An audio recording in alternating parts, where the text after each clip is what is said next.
Olá, eu sou o Diomar Fontoura e sejam todos bem-vindos ao meu canal. Hoje, para mais um estudo da Palavra de Deus. O texto está no segundo livro de Reis, capítulo 2, verso 1 em diante. Quando o Senhor levou Elias aos céus num redemoinho, aconteceu o seguinte: Elias e Eliseu saíram de Gilgal. E no caminho disse-lhe Elias: Fique aqui, pois o Senhor me enviou a Betel. Eliseu, porém, disse: Juro pelo nome do Senhor e por tua vida, que não te deixarei ir só. Então foram a Betel.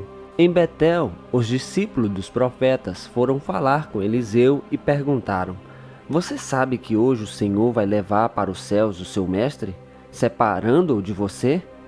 Respondeu Elias: Sim, eu sei, mas não falem nisso. Então Elias lhe disse: Fique aqui, Eliseu, pois o Senhor me enviou a Jericó. Ele respondeu: Juro pelo nome do Senhor e por tua vida, que não te deixarei ir só. Desceram então a Jericó. Em Jericó, os discípulos dos profetas foram falar com Eliseu e lhe perguntaram: Você sabe que hoje o Senhor vai levar para os céus o seu mestre, separando-o de você? Respondeu Eliseu: Sim, eu sei, mas não falem nisso. Em seguida, Elias lhe disse: Fique aqui, pois o Senhor me enviou ao rio Jordão. Ele respondeu: Juro pelo nome do Senhor e por tua vida, que não te deixarei ir só. Então partiram juntos. 50 discípulos dos profetas os acompanharam e ficaram olhando à distância, quando Elias e Eliseu pararam à margem do Jordão. Então Elias tirou o manto, enrolou-o e com ele bateu nas águas. As águas se dividiram e os dois atravessaram em seco. Depois de atravessar, Elias disse a Eliseu: O que posso fazer por você antes que eu seja levado para longe de você? Respondeu Eliseu: Faze de mim o principal herdeiro de teu espírito profético. Disse Elias: Você fez um pedido difícil, mas se você me vir quando eu for separado de você, terá o que pediu. Do contrário, não será atendido. De repente, enquanto caminhavam e conversavam, apareceu um carro de fogo, puxado por cavalos de fogo, que o separou, e Elias foi levado aos céus num redemoinho. Esta é a passagem do arrebatamento de Elias. Perceba quantos detalhes curiosos a Bíblia apresenta ao narrar este fato. Nada na Bíblia está aí por acaso, pois Deus tem propósito em cada detalhe. Como Jesus afirmou que da lei não seriam tirados nenhuma letra ou acento, pois o Todo-Poderoso guarda mistérios que somente serão revelados ao tempo certo. Por isso, não podemos compreender os mistérios de Deus em nosso próprio entendimento, pois o nosso entendimento sempre nos firmará nas razões humanas, que são limitadas e finitas. No entanto, Deus não é pautado pelas razões humanas, e para compreender os seus mistérios, temos que ser ensinados por Ele próprio, pois é assim que a palavra afirma em João capítulo 14, verso 26, que diz: Mas aquele Consolador, o Espírito Santo, que o Pai enviará em meu nome, esse vos ensinará todas as coisas e vos fará lembrar de tudo quanto vos tenho dito. Um dos eventos mais misteriosos que a Bíblia apresenta diz respeito ao arrebatamento da igreja. Este porque ainda não ocorreu, por isso é disputado entre muitos que tentam prever como este evento se desenrolará. De fato, Deus não faz coisa alguma sem antes revelar aos seus profetas. A questão do arrebatamento, Deus já revelou aos seus profetas e está na Bíblia, mas não é possível entendê-lo sem que antes o Espírito Santo de Deus o revele. Por isso a palavra nos diz para sermos cheios do Espírito Santo de Deus, pois o Espírito é fonte de vida e de sabedoria. Veja o arrebatamento de Elias. Perceba que ele representa o arrebatamento da igreja. E 3 coisas que ali vão acontecer estão ali porque o Espírito Santo os levou a fazê-las. Veja que isto também terá que estar presente na vida da igreja antes do arrebatamento. O texto nos revela que eles sabiam o que iria acontecer. Os discípulos dos profetas sabiam o que ia acontecer. Elias sabia o que ia acontecer. Eliseu sabia o que ia acontecer, pois o arrebatamento de Elias já estava revelado para eles. Assim como para nós hoje, não é segredo que o arrebatamento da igreja acontecerá. Mas quando vai chegando o dia do arrebatamento, o Espírito de Deus direciona Elias a 3 lugares. Lugares que não são escolhidos aleatoriamente, mas cada um tem um propósito específico, pois diz respeito ao que tem que estar no interior daquele que será arrebatado. Então vamos ao primeiro. Disse-lhe Elias: fique aqui, pois o Senhor me enviou a Betel.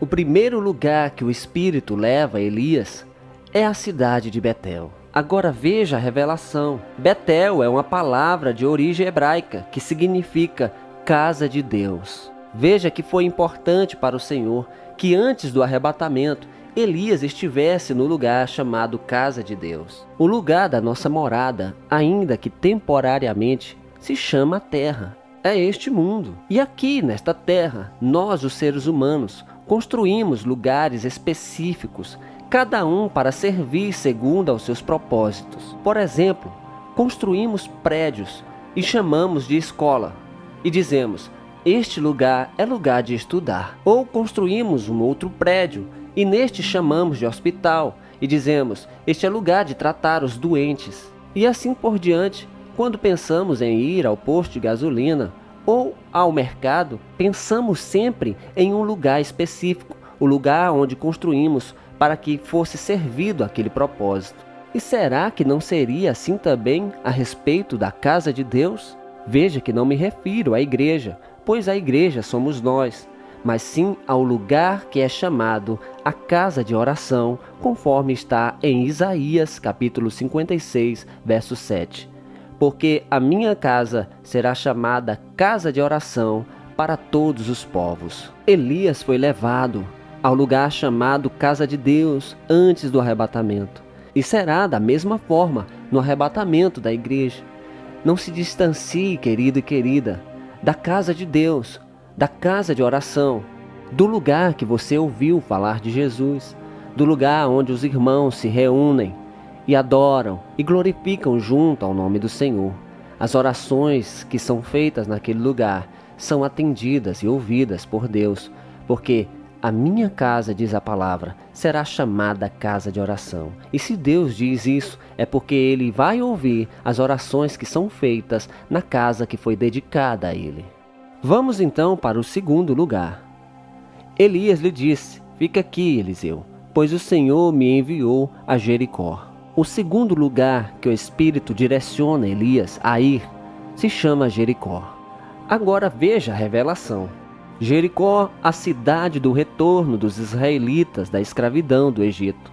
Esta palavra Jericó, este nome Jericó, significa perfumado. Veja que antes do arrebatamento de Elias, Deus o leva para o lugar que se chama perfumado. Através de Jesus, nos tornamos filhos de Deus, filhos que Deus ama com o amor de pai. Veja o que a palavra diz no momento em que Isaac abençoa o seu filho Jacó. Então seu pai Isaac lhe disse: venha cá, meu filho, dê-me um beijo. Ele se aproximou e o beijou.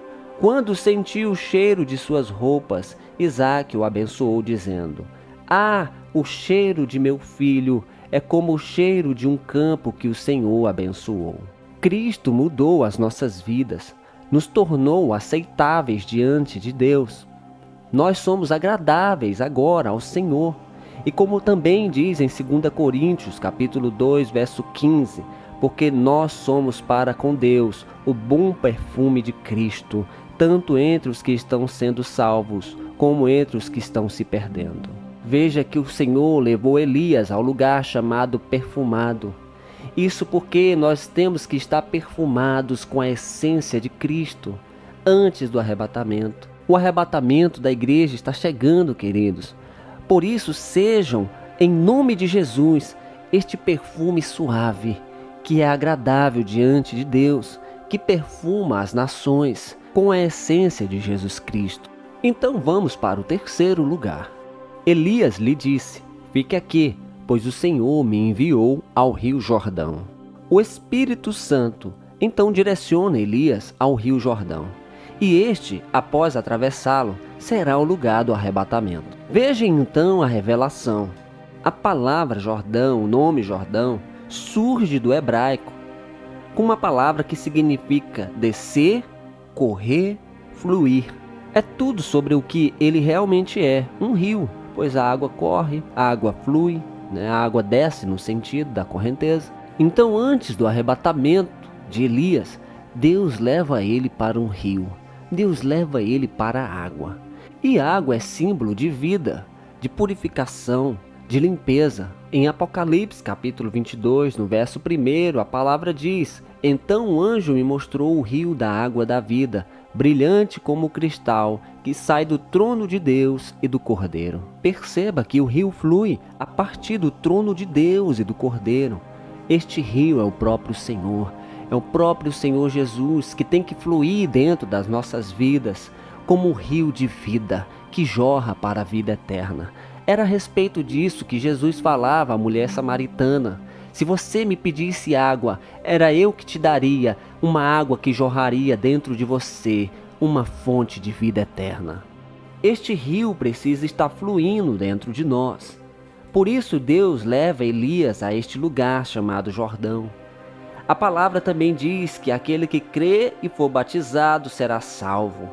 Por isso a importância, queridos, de estarmos em concordância com a palavra de Deus, pois essas três coisas não podem se apartar da vida daqueles que pertencem ao Senhor. Por isso sejamos obedientes à palavra de Deus, que possamos vivê-la e guardá-la em nossos corações, pois assim certamente, assim como foi feito com Elias, também será feito conosco. O Espírito Santo nos conduzirá ao dia perfeito, ao dia do encontro com o Senhor nos ares, ao dia do arrebatamento. Isto vale para todos.